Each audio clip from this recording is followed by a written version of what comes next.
युवा सेनेचे कार्याध्यक्ष पूर्वेश सरनाईक यांचे सोमवारी सकाळी महाड शहरातील शासकीय विश्रामगृहात आगमन झाले।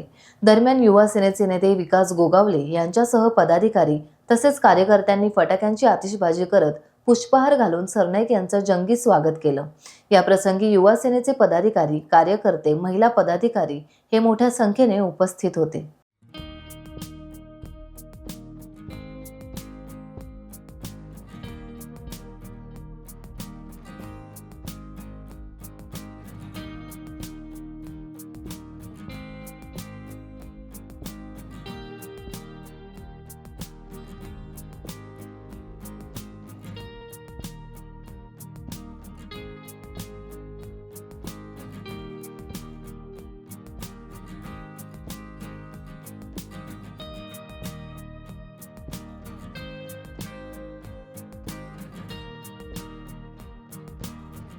ही सावंतवाडी पासून झाली, ज्या ठिकाणी सावंतवाडी, त्यानंतर कुडाळ, कणकवली, त्यानंतर रत्नागिरी, राजापूर, चिपळूण, गुहागड, खेड, दापोली आणि आज या ठिकाणी महाड आणि इथून आता कर्जत, श्रीवर्धन, अलिबाग अशा प्रत्येक विधानसभा मतदारसंघाचे जे युवा सैनिक आहेत त्यांची भेट घेण्यासाठी या दौऱ्याचं मी आयोजन केलेलं आहे।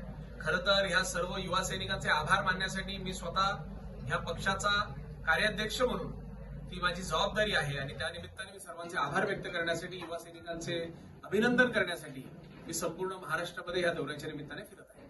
टाइम्स डिजिटलला लाईक करा, शेअर करा, सबस्क्राईब करा आणि बेल आयकॉन दाबायला विसरू नका। Times digital.